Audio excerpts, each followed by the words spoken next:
Welcome back friends. तो आज junior assistant high court का एग्जाम कंडक्ट करवाया गया है। कैसे क्वेश्चंस पूछे गए थे आइए देखते हैं। सबसे पहले मैं आपको एक बात बता दूं, जनरल अवेयरनेस या जनरल नॉलेज का जो सिलेबस दिया गया था उसमें सीधा लिखा गया था कि करंट अफेयर का क्वेश्चंस पूछे जाएंगे, लेकिन यहाँ पर कुछ और ही देखने को मिला। एस्पिरेंट ने करंट अफेयर ही पढ़ा था लास्ट 1 ईयर का, और पेपर में आपको GK most of the question जो है वो डायरेक्ट जीके से ही पूछे गए हैं।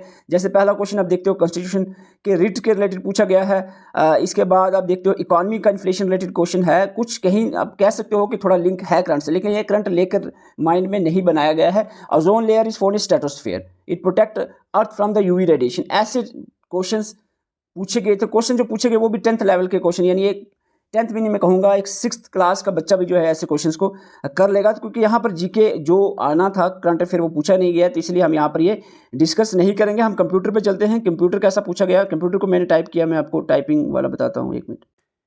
कंप्यूटर के क्वेश्चन बिल्कुल बेसिक पूछे गए थे। क्वेश्चन नंबर 1 कुछ ऐसा था, which of the following statements are correct. Multiprocessing always require multiple CPU. आपको पता है ऐसा नहीं होता, बिल्कुल simple.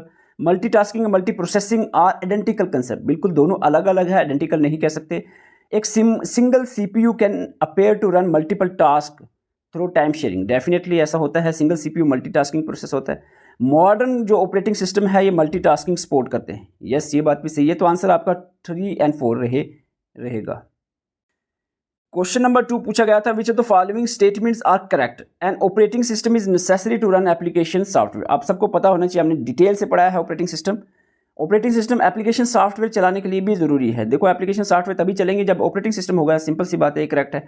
Some embedded system can operate without traditional some embedded system can operate without a traditional operating system, ये भी statement कहीं ना कहीं सही है। BIOS is loaded into RAM during booting, इस पॉइंट में स्टूडेंट कंफ्यूज थे। बायोस रोम में होता है, बिल्कुल सही बात है, बायोस रोम में होता है, लेकिन जब ये लोड होता है तो ये सीधा कहाँ लोड होता है, रैम में जाता है लोड होकर। तो ये पॉइंट सही है। अगर आपको पूछा जाए बायोस कहाँ होता है तो वो फ्लैश मेमोरी या रोम आपका आंसर रहेगा। BIOS is a type of application software. BIOS जो है ये फिर्मवेयर होता है, सिस्टम सॉफ्टवेयर का एक हिस्सा समझो, ये एप्लीकेशन नहीं है, ये गलत है, ठीक है।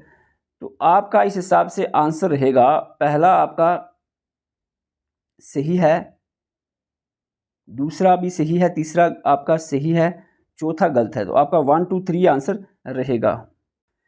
Question number 3, which of the following statement are correct. Every cache miss, देखो कैश मिस और कैश हिट आपको बताया हमने। Cache miss result into data being fetch from the RAM.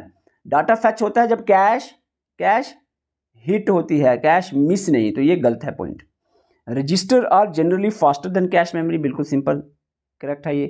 Cash memory is use to reduce the CPU waiting time, बिल्कुल सही है। Cache memory is a part of secondary storage, नहीं, ये secondary storage का part नहीं है। आपका answer रहेगा 2 और 3, ऑप्शन बी। क्वेश्चन नंबर 4 पूछा गया था, computer can process data and produce information. Data process करता है और इंफॉर्मेशन देता है कंप्यूटर, बिल्कुल सही। कंप्यूटर कैन थिंक, सोच सकता है computer, and make decision on its own like human, बिल्कुल, क्या क्वेश्चन है, ओनली 1 स्टेटमेंट करेक्ट रहेगी। क्वेश्चन नंबर 5 पूछा गया था, which of the following statement are correct. A computer virus is a type of malware. Computer virus जो है एक मालवेयर होता है, ये बिल्कुल सही, मालवेयर ही है। एवरी मालवेयर इज वायरस, ऐसा बिल्कुल नहीं है। वायरस के अलावा भी और भी मालवेयर्स होते हैं, मलेशियस सॉफ्टवेयर्स होते हैं। A worm can spread without attaching itself to another file. देखो, वर्म जो है सेल्फ रेप्लिकेटिंग होता है, किसी फाइल से अटैच होकर ये फैले, ऐसा नहीं। तो ये बात सही है। वो antivirus software guarantee 100% protection, 100% protection नहीं होती। एंटीवायरस कुछ ऐसे वायरस होते हैं जो एंटीवायरस भी नहीं पकड़ पाता, तो ये गलत है। आंसर 1 और 3 रहेगा, ऑप्शन ए।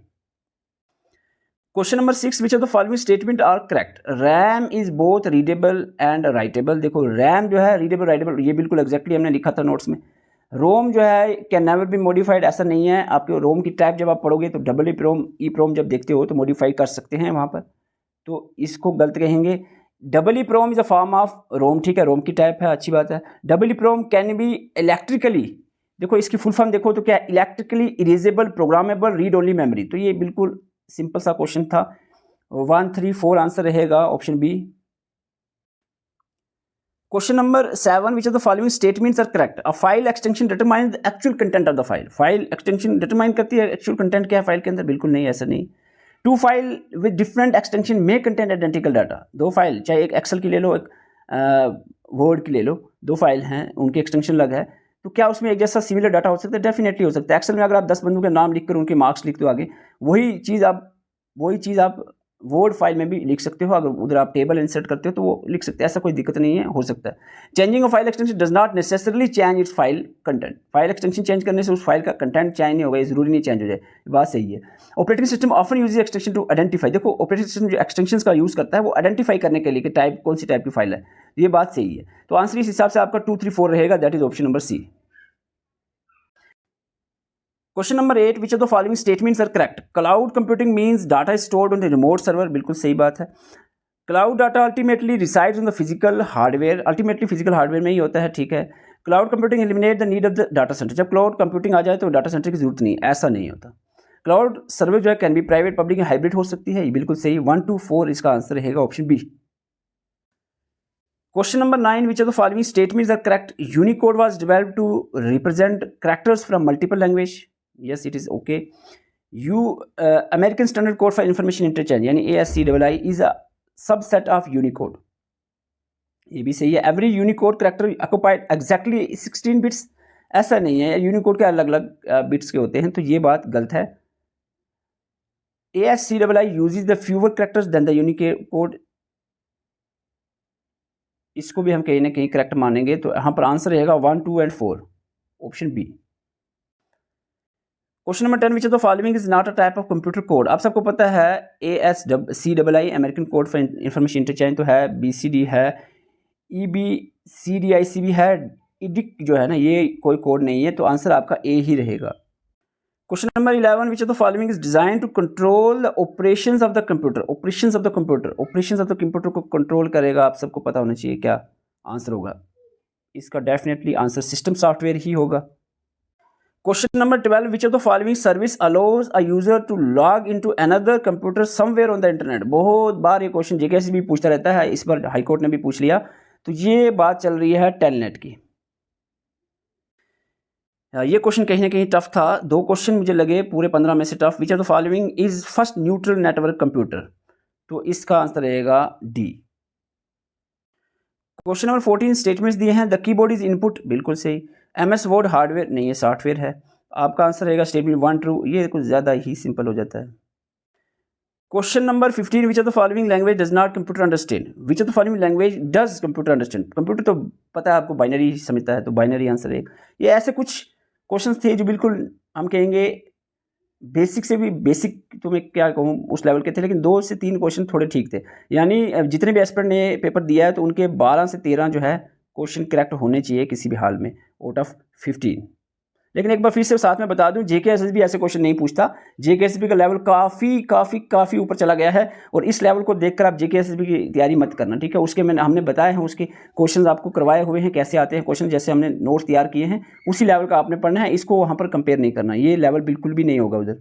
और जहाँ तक बात है जॉब्स रिलेटेड अवेयरनेस पे जो 10 क्वेश्चन पूछे गए थे, हमने ओनली आपको एक छोटी सी नोट्स की एक ई बुक दी थी आपको, सिर्फ लगभग 15-20 पेजेस की थी, उसी 20 पेजेस से 10 के 10 क्वेश्चन सिंपली हो जाते हैं, बहुत ईजी क्वेश्चन पूछे गए थे। यहाँ पर मेरे ख्याल से ये डिस्कस करने की भी खास जरूरत नहीं, क्योंकि आगे आने वाले जेकेएसबी एग्जाम में ये सब्जेक्ट है नहीं, तो इसलिए मैं डिस्कस नहीं कर रहा हूँ। जो हमने आपको छोटी सी ई बुक दी थी 10-15 पेजेस थे उसके, उसमें ये सारे क्वेश्चन उसी से कवर हो जाते हैं, उससे बाहर ही कोई क्वेश्चन नहीं आया, क्योंकि ये बहुत ज़्यादा ही बेसिक पूछा गया था। आपको जो जेकेएसबी की तैयारी करनी है वो इस ऐसे लेवल की नहीं करनी है, बहुत हार्ड लेवल की आपको तैयारी करनी पड़ेगी। अगर आपने ये PDF अभी तक नहीं देखी है, मैं आपको टेलीग्राम में शेयर कर दूंगा, टेलीग्राम जेकेएसबी स्टडी फास्ट टेलीग्राम आप सर्च कर सकते हैं, टेलीग्राम पे ये मिल जाएगा आपको। वहाँ पर जाकर इंग्लिश के क्वेश्चन जो है ये आप एक बार प्रैक्टिस कर लेना, इंग्लिश और कंप्यूटर के भी फिर से यहाँ पर देख लेना। जीके के, क्योंकि करंट अफेयर था सिलेबस में और जीके पूछा गया है, तो ये भी थोड़ा सा कहीं ना कहीं हम क्या ही आप कह सकते हैं, तो आप उस हिसाब से जेकेएसबी, आपको बता दूं जेकेएसबी एग्जैक्टली सिलेबस के ओरिएंटेड ही रहती है, लेकिन पिछले 5-6 पेपरों में सिलेबस के ओरिएंटेड ही सिलेबस ही पूछा गया है, लेकिन सिलेबस को काफ़ी ऊपर या लेवल को ले गए हैं जेकेएसबी। तो आप सिलेबस पढ़ना है आपको, लेकिन सिलेबस अच्छे डेप्थ में पढ़ना है आपको जेकेएसबी एग्जाम्स के लिए, क्योंकि ये जेकेएसबी एग्जाम नहीं था, हाईकोर्ट ने कंडक्ट करवाया है, तो इसका लेवल उससे आप मैच ना करें। जो भी एस्पिरेंट अपकमिंग जेकेएसबी एग्जाम की तैयारी करें, आपको बता दें finance account assistant, JK police constable, इन दोनों एग्जाम का सिलेबस हमने कंप्लीट कर दिया है। अगर आपको पढ़ना है, आपको complete video lectures, complete notes और कंप्लीट MCQs एप्लीकेशन पे मिल जाएंगे। एप्लीकेशन का लिंक आपको डिस्क्रिप्शन और कमेंट बॉक्स में दिया हुआ है, आप विजिट कर सकते हैं। और क्वालिटी चेक करनी है उसके लिए हमने जेकेएसएसबी स्टडी फार जो हमारा चैनल है इस पर डेमो लेक्चर्स दिए हुए हैं, डेमो प्लेलिस्ट भी बनी हुई है। हम डेमो लेक्चर देखने के बाद हमारी एप्लीकेशन पे विजिट कर सकते हैं। बिल्कुल जेकेएसएसबी के लेटेस्ट पैटर्न के हिसाब से ही सारी चीज़ें हमने तैयार की हैं। और अब आपको वेट नहीं करना है कि आपको बोलेगा हाँ जी ये लो एक लेक्चर नंबर 1 आ गया, अब इसको देखो, कल दूसरा देखना है। सिलेबस कंप्लीट है, आप आराम से बैठ जाओ, बैठ कर एक एक सब्जेक्ट को पकड़ो, उसकी वीडियो देखो, नोट्स पढ़ो, एमसीक्यू प्रैक्टिस करो। इसी तरीके से सभी सब्जेक्ट को आप अपने पढ़ना है। और एग्ज़ाम की बात करें, जेकेएसएसबी जल्द ही इन एग्ज़ाम को कंडक्ट करवा लेगा। अगर आप 2 से ढाई महीने लेकर चलते हो तो मेरे ख्याल से उस हिसाब से आपको तैयारी करनी चाहिए। 2-2.5 महीने से ज़्यादा एग्ज़ाम दूर नहीं जाने वाला है, खास करके FAA जेके पुलिस कांस्टेबल। बाकी कुछ एग्ज़ाम आप मान सकते हैं कि थोड़ा हो सकता है वो नेक्स्ट ईयर में शिफ्ट हो जाए, जैसे कि फिशरीज़ का आ गया, वेटनरी फार्मासिस्ट कंपाइलर का है, ये एग्ज़ाम हो सकता है कि नेक्स्ट 2027 के फरवरी मंथ या फरवरी मार्च में हो सकते हैं। लेकिन कांस्टेबल, SI और FAA ये एग्ज़ाम इसी साल होंगे और हो सकता है सितंबर एंडिंग में ही ये एग्ज़ाम कंडक्ट करवाया जाए।